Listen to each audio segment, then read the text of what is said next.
Class 8th maths chapter 12 exercise 12.2 question first express the following number in standard form. तो number क्या आपके पास first है 0.1 2 3, count करो कितने जीरोज हैं 4 5 6 1 2 11 और 8 मिनट। तो आपको देखो क्वेश्चन में है 1 3 3 6 3 9 और 2 11। तो 3 3 6 3 9 और 2 11 8 5। तो इस नंबर को कैसे लिखना है, स्टैंडर्ड फॉर्म में लिखना है। स्टैंडर्ड फॉर्म क्या होती है मैं बताता हूं, a point b c into 10 days की पावर d, ये होती है स्टैंडर्ड फॉर्म। यानी एक नंबर पॉइंट से इधर, तो इसमें एक नंबर पॉइंट से इधर यानी 8 के बाद पॉइंट, यहां पॉइंट आना चाहिए इधर इन दोनों के बीच में।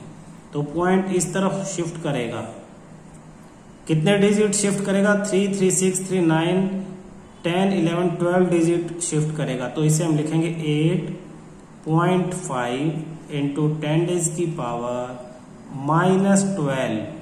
जितना भी राइट में शिफ्ट करेगा उतना पावर में माइनस आ जाएगा, और अगर लेफ्ट में शिफ्ट करेगा तो पावर में, अगर लेफ्ट की तरफ शिफ्ट करेगा तो पावर प्लस आ जाएगी। तो ये आपका आंसर है, स्टैंडर्ड फॉर्म में हमने इस क्वेश्चन को लिख दिया है। नेक्स्ट क्वेश्चन क्या है हमारा, नेक्स्ट क्वेश्चन देखो, फिर 3 3 6 3 9 11 और फिर 9 के बाद यहां पॉइंट आएगा। यानी इस क्वेश्चन के लिए आपके पास जो आपके पास क्वेश्चन है बी पार्ट 0.000 000 000 20 और 942, यहां पॉइंट शिफ्ट करने के लिए हमें 3 6 9 और 3 12 पॉइंट फिर हमें लेफ्ट में शिफ्ट करना पड़ेगा। तो इसका आंसर हो जाएगा हमारे पास 9.42 इंटू 10 डेज की पावर -12। ये सेकंड का हमारा आंसर है। थर्ड क्वेश्चन देखो, टोटल, अब इसमें पॉइंट है ही नहीं, तो आप यहां पॉइंट मानोगे कि यहां पे है पॉइंट। तो इसे हमें किस तरफ, लेफ्ट में शिफ्ट करना पड़ेगा। कितने डिजिट 3 3 6 3 9 12 और 3 15, यहां लेके आना है 6 के यहाँ पे। तो आंसर हो जाएगा 6.02। इसके बाद जीरोज हैं, लिखने की जरूरत नहीं है। इनटू 10 डेज की पावर हमने कितना डिजिट शिफ्ट किया 15, तो माइनस में अब ऊपर प्लस में 15 आएगा, यानी सिंपल 15। तो ये आपका थर्ड का आंसर है 6.02 इंटू 10 डेज की पावर 15। आसान है, कोई दिक्कत नहीं। फोर्थ, बस इसमें ध्यान क्या रखना है, ध्यान से काउंट करना है। 3 3 6 3 9, 8 के बाद शिफ्ट करना, एक डिजिट ही आपकी लेफ्ट में रहेगी पॉइंट से, बाकी सब राइट में। तो ये 8 के बाद पॉइंट लग जाएगा 0.37 इंटू 10 डेज की पावर कितना शिफ्ट हुआ 3 डिजिट 6 और 3 9 डिजिट, तो पावर में -9। अगर नंबर से इस साइड पॉइंट और आप उस साइड लेके जा रहे हो तो पॉइंट पावर माइनस आएगी, और पॉइंट को उस साइड लेके जा रहे हो तो पावर प्लस हो जाएगी। ऐसे ही फिफ्थ का आंसर देखो, पॉइंट है ही नहीं तो यहां पॉइंट है, आपका पॉइंट उधर जाएगा। कितने डिजिट 3 3 6 3 9 और 1 10 डिजिट, तो यह आ जाएगा 3.186 इंटू 10 डेज पावर। अब 10 की पावर कितना हो जाएगा आपका 3 6 8 और 9 3 6 9 और 1 10, ये 10, ये आपका आंसर है। लेफ्ट की तरफ गया था तो पॉजिटिव था, तो पावर सिर्फ 10 रही, राइट जाता तो माइनस। ये ध्यान रखना, इसमें ये गलती नहीं होनी चाहिए। नेक्स्ट आपका second question, express the following number in usual form. Usual form में लिखना है क्वेश्चन सेकंड को, यानी 3.02 इंटू 10 डेज की पावर -6 को नॉर्मल फॉर्म में। इसका मीनिंग क्या है, मैं आपको मीनिंग समझा देता हूं। एक्चुअली इसका मीनिंग है कि 3.02 इंटू 1/10⁻⁶। आपको पता माइनस तो होता तो अपॉन में आ जाता है ना। अब नीचे 6 का मतलब है 3.02 अपॉन 6 जीरो, 1 2 3 4 5 6, ये 6 जीरो। 6 जीरो का मतलब पॉइंट ऑफ 6 डिजिट उधर शिफ्ट हो जाएगा, यानी 203 यहाँ पॉइंट था तो 6 डिजिट उधर, 1 2 3 4 5 6 यहाँ आ जाएगा और इसके बाद एक जीरो लगा दो। तो जो पॉइंट आपका यहाँ था ये 6 डिजिट उधर शिफ्ट होकर यहाँ चला गया। क्यों? क्योंकि पावर में माइनस था। पावर में क्या था? माइनस। तो पावर में माइनस, जितना भी नंबर माइनस है, अगर आप बीच का ये नहीं लिखते, सीधा आंसर लिखना चाहते हो तो आराम से लिख सकते हो। पावर में माइनस है, अगर माइनस है पावर में तो पॉइंट जो है वो लेफ्ट में शिफ्ट होगा, और अगर पावर में प्लस है तो पॉइंट जो है वो राइट में शिफ्ट होगा। क्लियर है? तो अब नेक्स्ट आंसर देखो। सेकंड आपका 4.5 इंटू 10⁻⁴। मैं दोनों मेथड से करवा रहा हूं।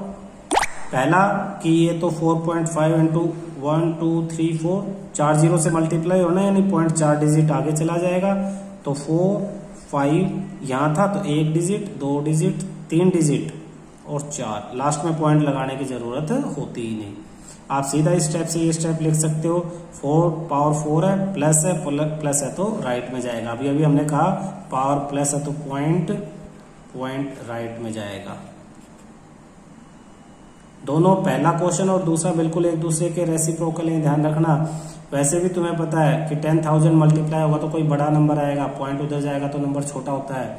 माइनस का मतलब नंबर छोटा होना, प्लस का मतलब नंबर बड़ा होना। थर्ड क्वेश्चन आपका 3 इंटू 10⁻⁻8। तो माइनस यानी पावर लेफ्ट में 3, 0 0 1 2 3 4 5 6 7 8, फिर पॉइंट लगा और फिर 0।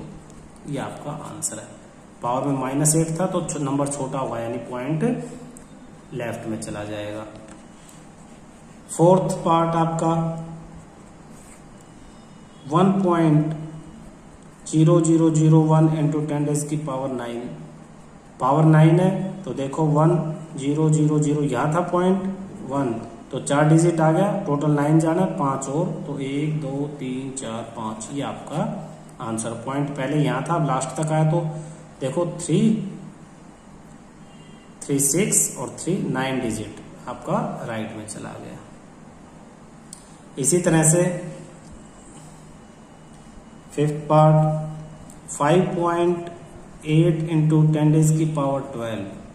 12 तो 12 डिजिट राइट में, 5 यहां था पॉइंट तो 1 2 3 4 5 6 7 8 9 10 11 12, ये आपका आंसर है। नेक्स्ट सिक्स्थ पार्ट 3 पॉइंट, तो सिक्स्थ पार्ट आपका 3.61492 इंटू 10⁻⁶। तो ये हो जाएगा 3, यहाँ पॉइंट है, इसके बाद के नंबर काउंट करो 1 2 3 4 5, टोटल कितने आने चाहिए? 6 करने हैं तो एक जीरो बढ़ा देंगे, 61492 ये आंसर है। क्यों? पॉइंट यहां से यहां आया, 6 डिजिट आगे आपका राइट की तरफ शिफ्ट हो गया, पावर प्लस थी। क्वेश्चन सेकंड आपका कंप्लीट है। क्वेश्चन थर्ड क्या कहता है? Express the number appearing in the following statement in standard form. Standard form में आप इन्हें लिखो। किसको लिखना है स्टैंडर्ड फॉर्म में? 1 micron is equal to this. तो फर्स्ट में जो क्वेश्चन 3 का फर्स्ट पार्ट है 1 माइक्रोन, इस नंबर को स्टैंडर्ड फॉर्म में लिखना है। नंबर क्या है? 1/6 जीरोज हैं, 1 2 3 4 5 6। तो इसको हम लिखेंगे 1.0 इंटू 10⁻⁻6 मीटर। 1.0 इंटू 10⁻⁻6, माइनस हटाएंगे तो अपन में 6 जीरो लगेंगे, यानी यही नंबर आ जाएगा। तो जितने भी जीरो है 10⁻⁻, वो ऊपर आ जाएगा। Second, charge of an electron, ये इलेक्ट्रॉन का चार्ज है, तो इसको क्या लिखेंगे? इसको लिखेंगे नंबर, पहला नंबर क्या है? 1, तो 1 के बाद पॉइंट लगाएंगे, 1.6 इंटू 10⁻⁴ पॉइंट कितना शिफ्ट किया, 3, 6, 9, 12, 15, 18 और 19, तो -19 कूलम, ये आपका आंसर है। Third, size of bacteria 0 point, तो फर्स्ट नंबर क्या है 5, तो हम इसे लिखेंगे 5.0 इंटू 10⁻⁴ कितना शिफ्ट किया, 5 के लास्ट तक आया तो 3, 3, 6 और 1, 7 -7 metre.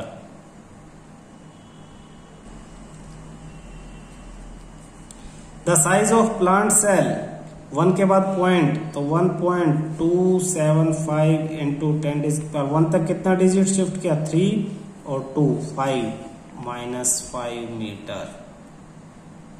Fifth part, thickness of a thick paper, हमें 7 के बाद पॉइंट लगाना है, तो 7.0 इंटू 10⁻⁴ कितने पॉइंट, 2, तो -2, यूनिट वही रखो millimetre. Question 4, in a stack there are 5 books. Question 4 में कहते हैं बेटा 5 बुक्स हैं, ध्यान से देखो, each of thickness 20 millimetre. Stack there are 5 books each of thickness 20 millimetre and 5 paper sheet each of thickness 0.016 millimetre. What is the total thickness of the stack. एक ढेर लगा हुआ है। क्वेश्चन 4 में उसने कहा कि 5 बुक्स रखी हैं एक के ऊपर एक, जैसे एक बुक रख दी, 2 बुक रख दी, फिर 3 होगी, 4 होगी और 5 होगी, और उनके ऊपर 5 पेपर हैं बारीक बारीक, 1, 2, 3, 4 और 5। और पूछ रहा टोटल हाइट कितनी होगी। टोटल हाइट के लिए आप बुक की हाइट निकालोगे और पेपर की हाइट निकालोगे और दोनों की ऐड कर दोगे। तो बुक की हाइट कैसे निकलेगी, बुक कितनी है 5, एक बुक की हाइट कितनी है 20 मिलीमीटर, तो 5 को 20 मिलीमीटर से मल्टीप्लाई कर दोगे।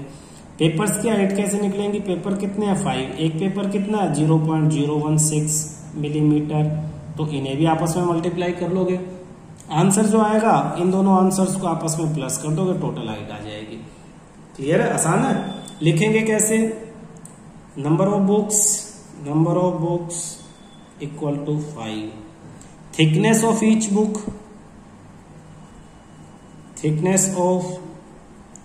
Book equal to 20 millimetre. Therefore thickness of 5 books की थिकनेस 5 इंटू 20 मिलीमीटर यानी 100 मिलीमीटर, मल्टीप्लाई करने से 100 मिलीमीटर आ गया। अब इसके बाद नंबर ऑफ पेपर शीट्स, ये भी 5 है। Thickness of each paper sheet, thickness of each paper sheet कितनी है भाई 0.016 मिलीमीटर। Therefore thickness